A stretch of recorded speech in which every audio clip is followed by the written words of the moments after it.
Habana, Habana, Tabana.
Cuba acaba de nacer como república, después de siglos bajo el dominio español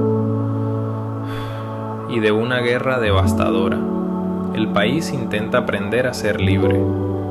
La Habana crece entre el brillo y la pobreza, entre los ideales de la independencia y la influencia extranjera que se instala poco a poco. Por sus calles se mezclan la elegancia y la miseria, la fe y el deseo, el progreso y la herida. Es una ciudad vibrante, contradictoria, donde todo parece posible y también peligroso. Bajo el sonido de las campanas, los tranvías y los pregones, la nueva nación comienza su camino, buscando su lugar en el mundo. En esa Habana de comienzos del siglo XX aparece una figura singular. Su nombre, Alberto Yarini y Ponce de León. Hijo de una familia rica, educado en los Estados Unidos, carismático, elegante y ambicioso. Podía haber sido diplomático o senador, pero eligió otro camino. Yarini decidió vivir entre los márgenes. De día, un joven respetado por la alta sociedad. De noche, el dueño del barrio de San Isidro, el corazón del comercio sexual de La Habana. Era proxeneta y político, un hombre que entendía el poder desde la calle, vestía de blanco, hablaba con inteligencia y controlaba su entorno con encanto y autoridad. En los cafés, en las tabernas y en los cabarets, su nombre se pronunciaba con admiración y temor. Para muchos fue un delincuente, para otros el símbolo del hombre cubano nuevo, seductor, orgulloso, rebelde, libre. En noviembre de 1910, una disputa entre proxenetas franceses y cubanos terminó con su vida. Alberto Yarini cayó en su propio barrio, San Isidro, a los 30 años. La noticia corrió por toda La Habana. Los periódicos la gritaron en las calles. ¡Extra, extra! Mataron a Yarini. Su velorio se convirtió en un acontecimiento sin precedentes. Políticos, prostitutas, vecinos, monjas y curiosos se reunieron para despedirlo. Más de 300 personas acompañaron su cuerpo hasta el cementerio de Colón. Las campanas repicaban, los caballos arrastraban el carro fúnebre y la multitud avanzaba en silencio. Su funeral fue un rito popular, un gesto colectivo de dolor, orgullo y mito. Desde entonces, Yarini dejó de ser un hombre para convertirse en una leyenda.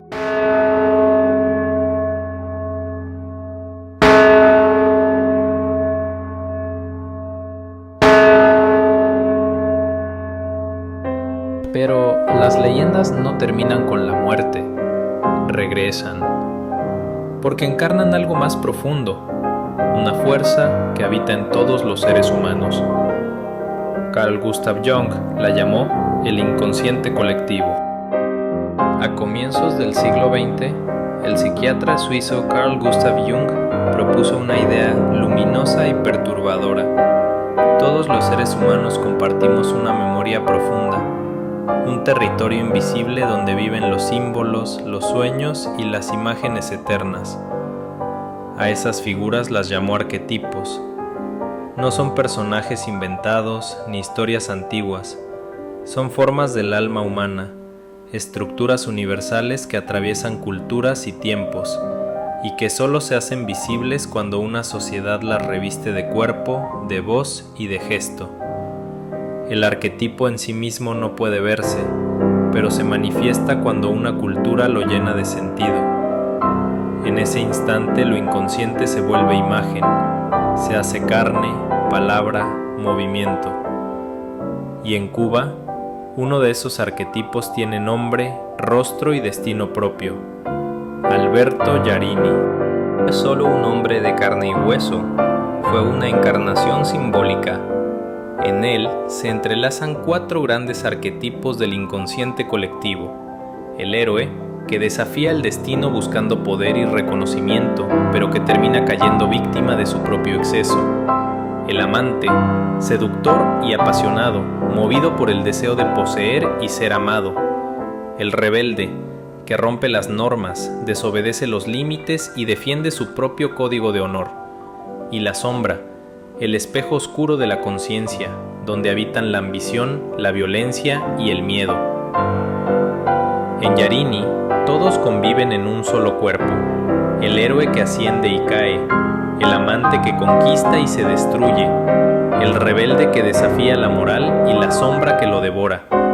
Por eso su historia nos sigue fascinando, porque no habla solo de él, sino de lo que todos llevamos dentro. Cada cultura llena los arquetipos con su propio contenido. En Grecia, el héroe era Edipo, que buscaba la verdad. En Europa, Hamlet, que se consumía en la duda. En Cuba, Yarini, un héroe caribeño forjado entre el poder, la sensualidad y la transgresión. El teatro, el cine y la música lo han reinventado una y otra vez, porque su figura sigue revelando las tensiones más hondas de la cultura cubana, entre el deseo y la ley, entre la moral y el placer, entre la admiración y la culpa. Yarini es un espejo del alma colectiva. En cada época reaparece con un nuevo rostro, pero con la misma energía, la del hombre que desafía su destino. El mito pertenece al pasado, a los dioses y a los héroes eternos. El arquetipo, en cambio, habita dentro de nosotros. Yarini no es un dios ni un santo, es un reflejo humano, contradictorio, donde conviven la luz y la sombra.